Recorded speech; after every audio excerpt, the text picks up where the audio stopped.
চরিত্র অমূল্য সম্পদ, যেটা আমরা বাগধারায় পড়েছিলাম সেই ছোটোবেলায়।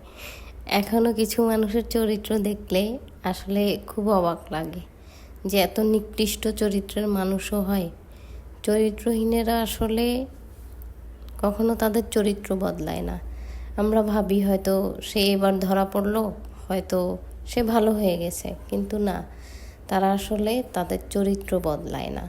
তারা বদলায় চরিত্রহীনতা করার নতুন নতুন রাস্তা বদলায়। তারা নতুন নতুন রাস্তা তারা আবিষ্কার করে, যে রাস্তায় হাঁটলে হয়তো কেউ ধরতে পারবে না, কেউ বুঝতে পারবে না। আজকে তাকে হয়তো আপনি দেখেছেন যে সে কথা বলছে ইমোতে, কালকে দেখবেন সে কথা বলছে মেসেঞ্জারে, এরপরে যখন ওখানেও ধরা পড়বে তখন দেখবেন সে হোয়াটসঅ্যাপে কথা বলতেছে।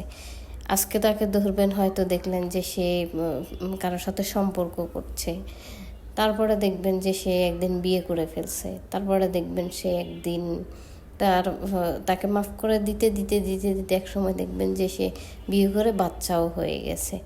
এরকম চরিত্রহীনেরা আসলে এরকমই হয়, তাদের চরিত্র কখনোই ভালো হয় না।